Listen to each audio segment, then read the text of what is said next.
ছিলাম যদি এই বোতলের বাতাস তোর নাকে যায় তাহলে কিন্তু কাজ হবে না। তাহলে কি এই অভিশাপ থেকে আমরা কোনোদিন মুক্ত হতে পারবো না? অভিশাপ মুক্ত করবার ব্যবস্থা বুড়ি করে গেছে। খুব দ্রুত সবাই অভিশাপ মুক্ত হবে। সব কিছু 20 বছর আগের মতো হয়ে যাবে। নদীর জল এক হয়ে যাবে, 2 গ্রামের মানুষ মিলেমিশে কাজ করবে। এ তো মহা আনন্দের খবর বাবা। তবে তুই কোনো আনন্দ উপভোগ করতে পারবি না।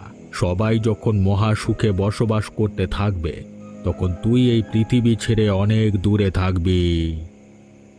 বাবা, আপনার কথা আমি কিছুতেই বুঝতে পারছি না। বুড়ি অভিশাপ মুক্ত করবার এমন ব্যবস্থা করে গেছে, সেই ব্যবস্থা মতো কাজ হলে তুই মারা পড়বি। না না না না, এ হতে পারে না। তাহলে অভিশাপ মুক্ত হওয়ার কোনো দরকার নেই। বুড়ি কি ব্যবস্থা করে গেছে আমাকে বলুন বাবা। এক ধরনের ঔষধ 2 গ্রামের যে কোনো একজনের কাছে বুড়ি দিয়ে গেছে। সে ঔষধ তোর বাড়িতে রাখার কিছুদিন পর তুই মারা যাবি। কার কাছে কার কাছে দিয়ে গেছে? সে কি পুরুষ নাকি মহিলা?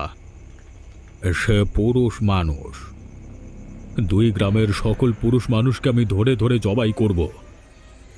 এসব করে নিজের বিপদ তুই ডেকে আনিস না। যা হবে সেটা মেনে নে। আমি কিছুই মানতে পারবো না। এসব কিছু হতো না যদি 20 বছর আগে বুড়ির মেয়ের সাথে তোর ভাইয়ের বিয়েটা মেনে নিতিস। বাবা বাবা, আমি গেলাম, আমার দেরি হয়ে যাচ্ছে।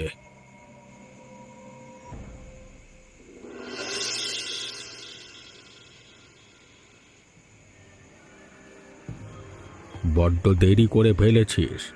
ভুলে গেছিস বুড়ি কি দায়িত্ব দিয়েছিল? আপনি খেয়ে বাবা, বুড়ি দায়িত্ব দিয়ে গেছে, আপনি জানলেন কি করে? আমি সব জানি। বুড়ির সব খবর আমি জানতাম। তোদের কাছে যে ওষুধ আছে, কালকে সকালে সূর্য উঠবার আগে যদি রমেশের বাড়িতে রাখতে না পারিস, এই ওষুধে আর কোনো দিন কাজ হবে না। কালকে সকালের মধ্যে আমরা কাজ শেষ করব। কাল যদি না পারিস তাহলে রমেশ কিন্তু 2 গ্রামের সব পুরুষদের মেরে ফেলবে।